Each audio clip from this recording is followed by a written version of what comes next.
It's June 12th, 1962. 6 a.m. A prison guard walks down the cold, concrete corridor of the most secure prison in America. He's doing the morning head count. Same routine he's done every morning for years. Cell B150. Check. Cell B152. Check. Cell B154. He peers through the bars. The inmate is lying in bed, facing the wall, still asleep. Cell B156. Same thing. Inmate in bed, sleeping. Cell B158. Another sleeping inmate. The guard moves on. Everything seems normal. Everything seems fine. Except it's not fine. Because those aren't inmates sleeping in those beds. They're dummy heads, made of soap, toilet paper, and real human hair. Painted to look like human skin, complete with closed eyes and peaceful expressions. And the real inmates? Frank Morris, John Anglin, Clarence Anglin. They're gone. Vanished. They've done the impossible. They've escaped from Alcatraz. The Rock. The prison built on an island in the middle of San Francisco Bay. The prison designed to be escape-proof. The prison that had held America's most dangerous criminals for nearly 30 years. The prison that everyone said couldn't be beaten, until 3 men proved them wrong. This is the story of the most daring prison escape in American history. A story of genius planning, desperate determination, and one haunting question that remains unanswered over 60 years later.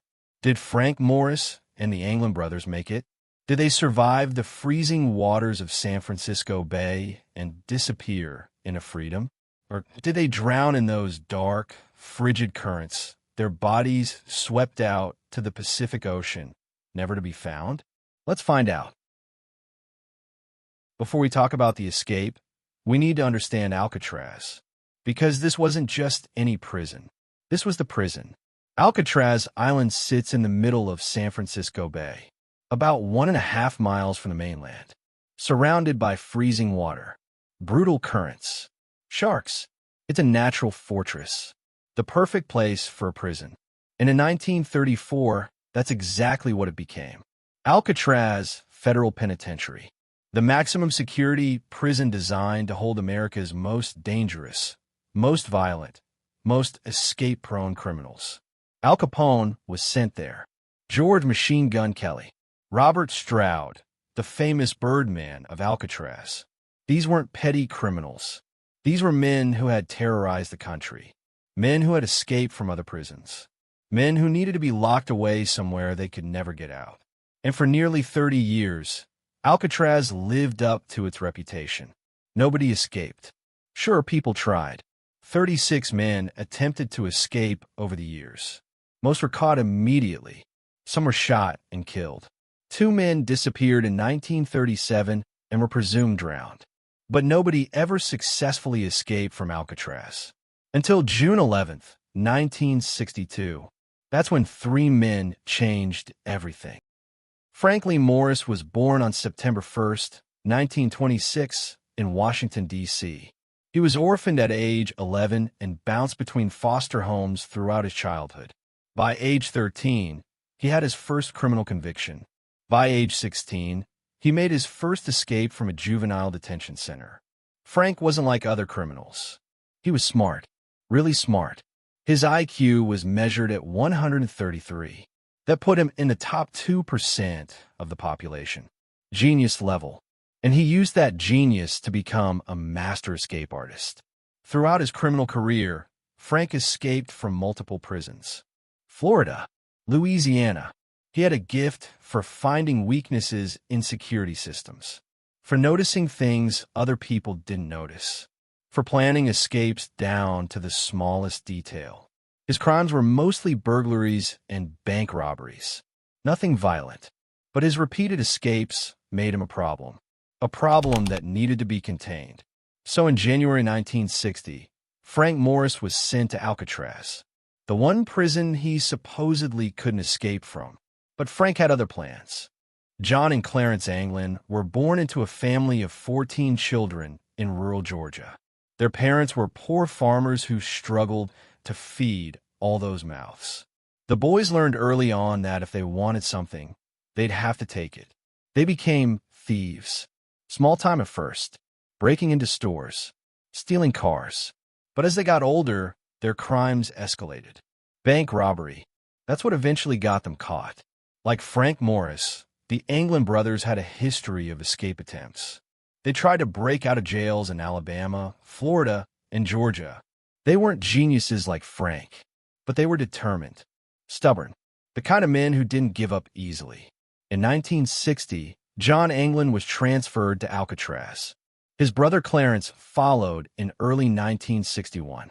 When they arrived, they were assigned cells right next to each other in cell block B, cell B156 and B158. And coincidentally, Frank Morris was in cell B154, right next door. The three men knew each other from previous stints in prison. They trusted each other. They respected each other's skills. And together, they began to hatch a plan. The plan was brilliant, insanely complicated, and it required months of meticulous preparation. First, they recruited a fourth man, Alan West. He was in cell B152, right next to Frank Morris.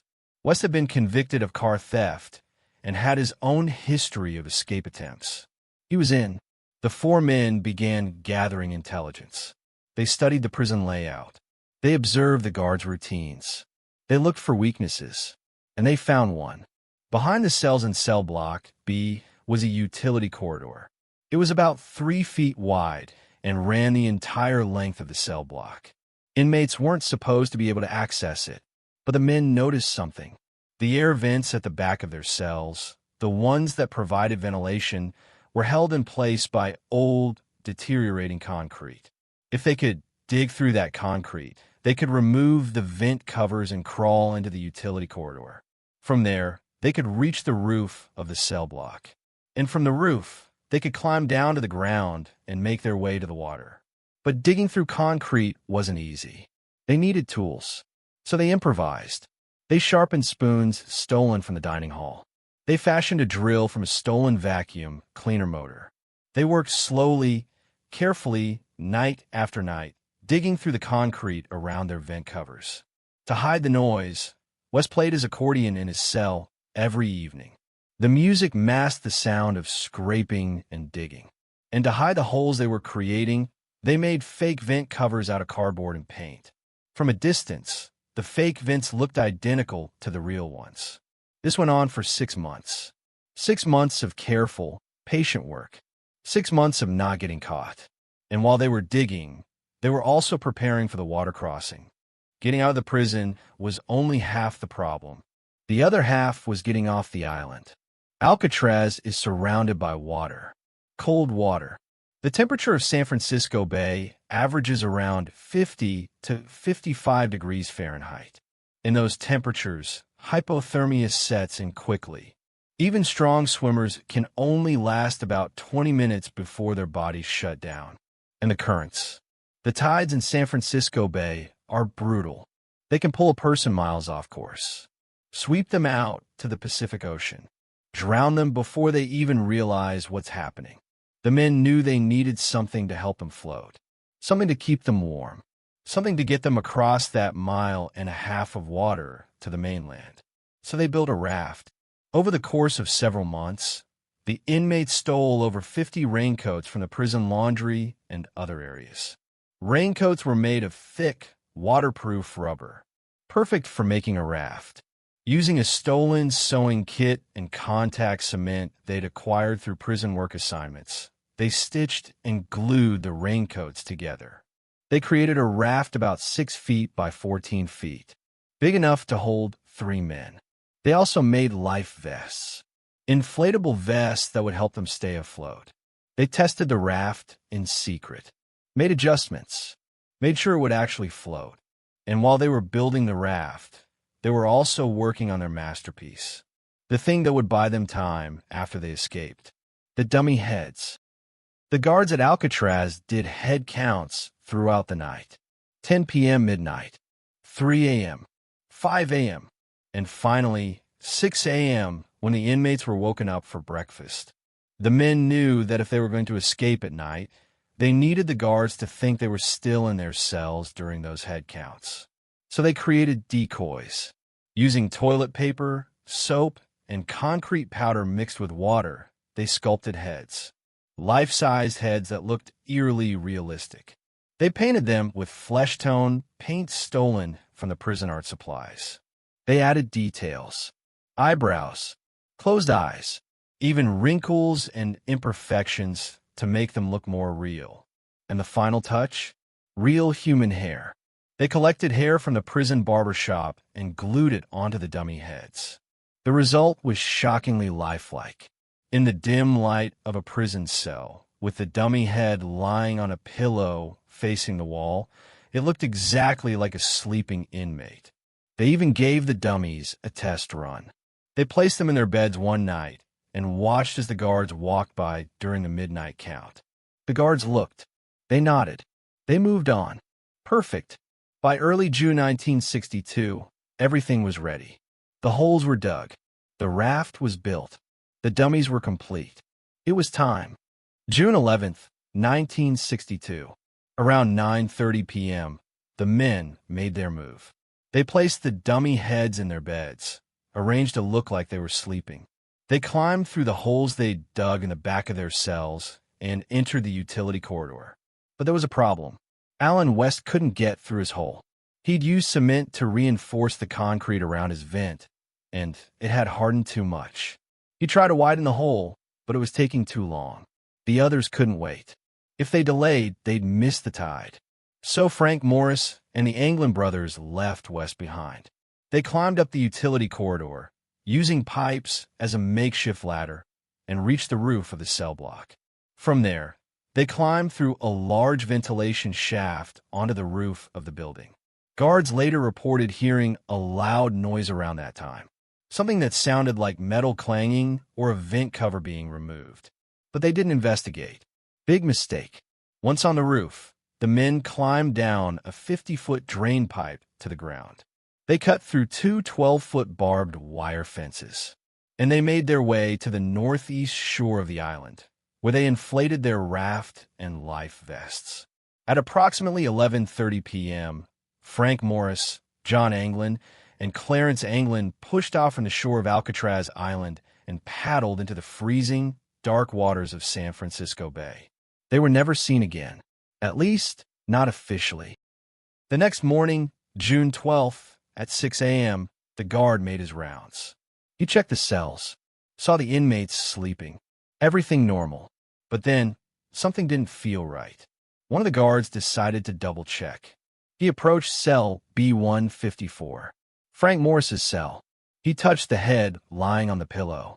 It wasn't soft. It was hard, like plaster. He grabbed it, lifted it up, and stared in shock at a dummy head. Alarms blared throughout the prison. Cell block B was searched. 3 dummy heads were found. 3 inmates were missing. A massive manhunt was launched. The FBI, the Coast Guard, local police, everyone was mobilized. Helicopters circled the bay. Boats searched the water. Hundreds of officers combed the mainland looking for any sign of the escapees. And they found clues. Strange, tantalizing clues that raised more questions than they answered. On Angel Island, about 2 miles north of Alcatraz, searchers found a paddle. A homemade paddle that could have come from the raft. They also found a wallet. It was wrapped in plastic and contained photos and addresses of the Anglin family. But no money, no identification. Why would the men leave a wallet behind? Was it intentional? A false trail? Or did it fall out during the escape? A few days later, a prison-issue raincoat was found floating in the bay. It appeared to be part of the raft or life vest. But no bodies were ever found. No sign of the men themselves. The FBI officially concluded in 1979 that Frank Morris and the Anglin brothers drowned.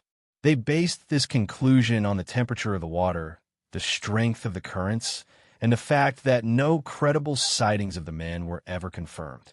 But here's the thing. The absence of bodies is significant. If they drown, where are they? The currents in San Francisco Bay are strong, yes. But bodies usually wash up somewhere. On a beach. A dock. Somewhere. Over the years, numerous sightings have been reported. In 1962, just days after the escape, a man claiming to be a cousin of Frank Morris said he met Frank in a park in San Diego. The FBI investigated and dismissed it. In 1989, two women contacted the show Unsolved Mysteries, claiming they'd seen Clarence Anglin and Frank Morris on a farm in Florida. Investigators checked it out. Nothing. In 1975, a family friend of the Anglins took a photograph of two men sitting at a bar in Brazil. The photo was analyzed by facial recognition experts in recent years.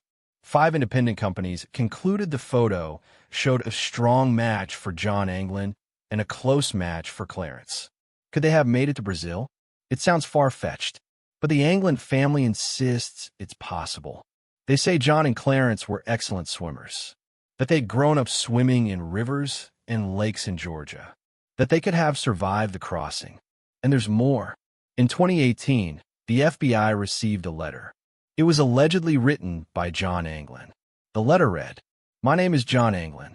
I escaped from Alcatraz in June 1962 with my brother Clarence and Frank Morris. I'm 83 years old and in bad shape. I have cancer. Yes, we all made it that night, but barely. Frank Morris died in 2008. My brother Clarence died in 2005. I'm the last one left." The letter went on to say that John Anglin was willing to turn himself in exchange for medical treatment. The FBI tested the letter for fingerprints and DNA. The results were inconclusive. They couldn't confirm or deny the letter's authenticity. And then nothing. No follow-up. No contact. If the letter was real, John Anglin never came forward. If it was fake, someone went to a lot of effort to create a convincing hoax. In recent years, new evidence has emerged that suggests the escape may have been successful. In 2015, the History Channel aired a special that included enhanced analysis of that 1975 photograph from Brazil.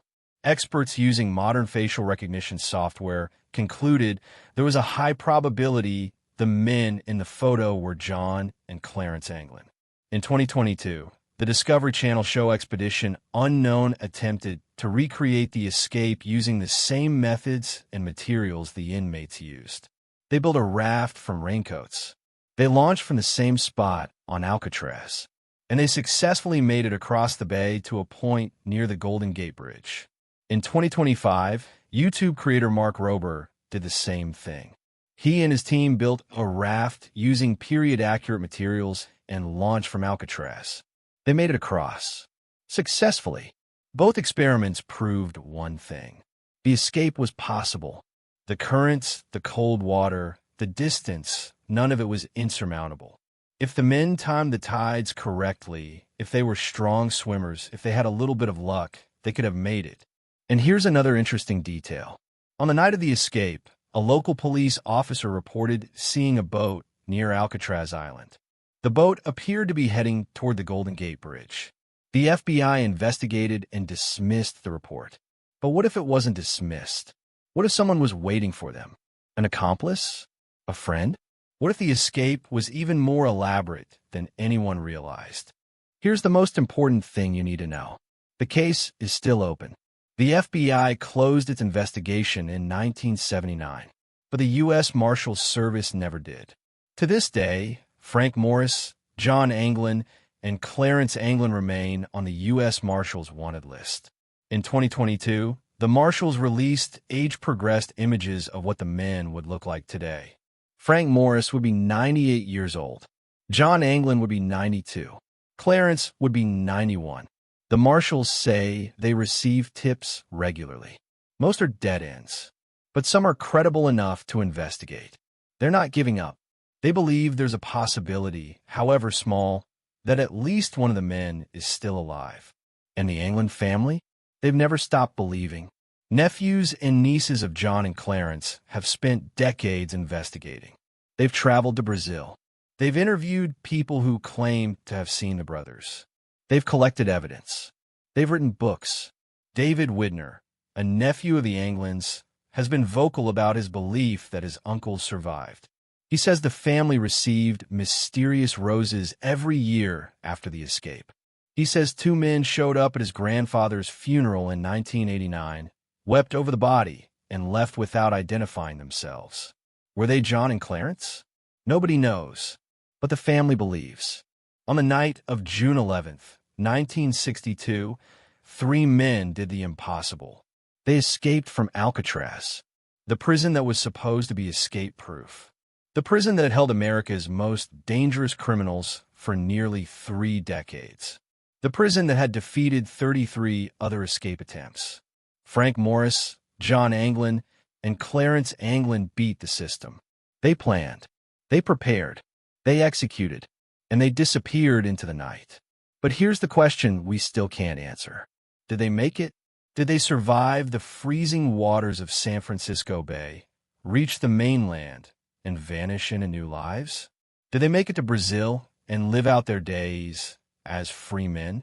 Did Frank Morris ghost out, as some theories suggest, leaving the Anglin brothers behind?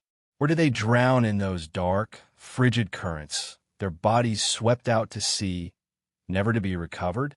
We may never know. The men who could answer that question are likely dead by now. Even if they survived the escape, they'd be in their 90s. Time is running out. But the legend endures. The mystery endures. And Alcatraz, which closed as a prison in 1963, just 1 year after the escape, endures as a monument to one of the greatest unsolved mysteries in American history. Over 1 million tourists visit Alcatraz every year. They walk through the cell blocks. They stand in front of cell B154, where Frank Morris once slept. They look at the dummy heads on display. They imagine what it must have been like that night. The fear, the adrenaline, the desperate hope for freedom. And they ask the same question we're all asking. Did they make it? Thanks for watching. If you believe Frank Morris and the Anglin brothers survived, leave a comment below. And if you think they drowned, tell us why. This is one of history's greatest mysteries, and we want to hear what you think. Until next time, stay curious. And remember, sometimes the greatest stories are the ones that never get a definitive ending.